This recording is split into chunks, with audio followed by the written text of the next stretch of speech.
Lori here. I'm here today to do part one of my many-part Comic-Con haul. I had a great time at New York City Comic-Con. I literally just got home about an hour ago, but I wanted to start cleaning my room and I wanted to start putting away at least the stuff that I physically bought. I will have a lot of hauls coming up, like one for each day of the free stuff I got, but this haul is focusing on everything that I bought. I really had a great time. I also do a wrap-up post on my blog discussing everything, but I wanted to at least show you guys what I got. Sorry my voice is a little bit hoarse. Comic-Con does make me a little bit congested and I have a small cough afterwards, but I really had a great time. Shout out to Sarah, Carolina, Jen, and Brianna. You guys made the Comic-Con so much fun. And to anyone else that I interacted with and saw, you guys are really spectacular. So the first thing I wound up picking up, I think, was from Penguin. And they had a Kate Daniels starter pack, which I always kind of like to get. And it had the first 3 books in her series, Magic Bites, Magic Burns, and Magic Strikes.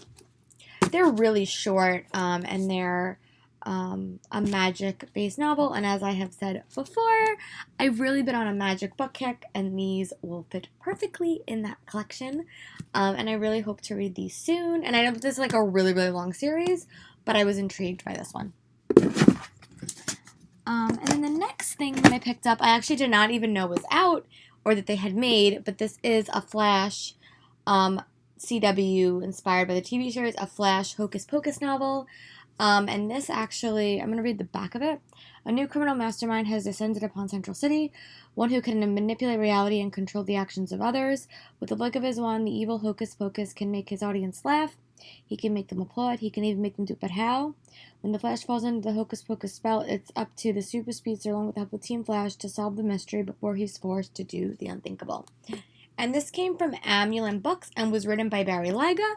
I met Barry Lyga, he signed it for me, and I was so excited. The sequel book to this is coming out in March, I believe, and I really hope to get to this soon. The next book I bought was one that I've actually had my eyes on for a while, and it's Nemesis by Anna Banks. They recently changed the cover, and I think it's really, really pretty. And I've heard really good things about this book. I know it's about a princess who winds up falling in love with her nemesis, so that sounds like an interesting concept. This one, unlike this haul, has nothing to do with YA literature, but it was also from Macmillan, and it's called Nasty Women, Feminist Resistance and the Revolution in Trump's America. I'll kind of leave that there. But it has essays by a bunch of different women, and I really hope to read this soon. Again, I'll leave this there, but that is one that I picked up. This is a book that I have been dying to pick up since I started going to Comic-Con. And it's the Buffy Omnibus Season 1, Volume 1. And I really hope to finally read this after I finish Season 5 of Angel, which will probably be a while, but I at least wanted to get it while I had it pretty cheap. It was only $15, and I picked it up on clearance day at the convention. The next thing that I picked up was, actually, I wasn't planning on buying this, but she was there and she was signing, so I wound up buying Our Doc Duet by Victoria Schwab, and she wound up signing it to me. It's very hard to get her to sign books personally to you because she's such a famous author. So when I saw that she would sign separate, I had to get one. And this is the sequel to This Savage Song. And then this was honestly kind of like a random pick. My friend really needed a book, and I was going to buy this, so I bought House of Fury by Madeline Rue. And I think it has, I love the design of this book. It has like a lot of blue in it. And it's about this girl named Louisa who ends up moving into a house and becoming a servant in the House of the Dead. And it's called House of the Furies. This cover is so pretty. The next book I got was a buy one, get one deal that I got today. I bought The Defy the Stars by Claudia Gray because I have the sequel arc in one of these bags in my room, which I will show later. But this is a sci-fi space adventure. And I really want to read this so I can finally read the sequel.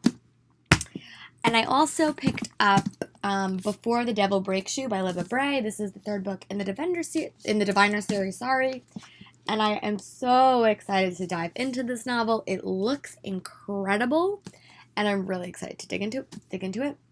And this was the first book I bought today. This is Missions Impossible by Brant Abraham. This is also from Macmillan. I got this for $10. And this is about a 20-something father who realized that his estranged father suicide is not what he's think, and it actually has to do with magic. And this is supposed to be really incredible. I've heard such good things about it, and I hope to get to it soon. Going along on my Buffy and Angel kick, these two authors, Edward Gross and Mark Ellisman, wrote a complete oral history of Buffy and Angel, and I really wanted to get this signed by them. They had a panel and a bunch of other stuff going at the convention center, but this is the book that I got, and I really cannot wait to read it after I finish both series. So this will be slightly a delayed read, but I really am excited to eventually read it. And the next book I picked up, because it was signed by Rick Riordan, because all my books are signed by Rick Riordan, is Ship of the Dead by Magnus Chase. This is the third book in the Magnus Chase and God of Asgard series. It's the end of the series, so I'm a little bit sad about that, but I really like Rick Riordan and cannot wait to see what happens to these characters. And all my books, almost all my books by Rick Riordan are signed, so I'm really excited I got to add this to my collection. And then this was a book, I think I got this with Slayers and Vampires. This is the second Brandon Sanderson novel of the Stormlight Arcane, and this is Words of the Radiant, so I bought a book and I got this one free. And then I also, because I had to go along with The Flash, I also picked up Supergirl, Age of Atlantis, which is another one that is loosely inspired by the events of the TV show. I actually was able to read Jo Whitmore. She signed it for me. And this is another small story inspired by that, and I'm really excited to read this as well, and hopefully I will read it soon.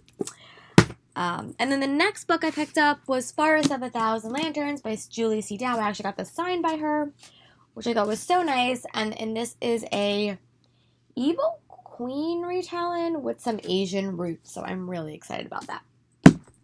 And I really have been admiring this cover every single time I go into Barnes & Noble.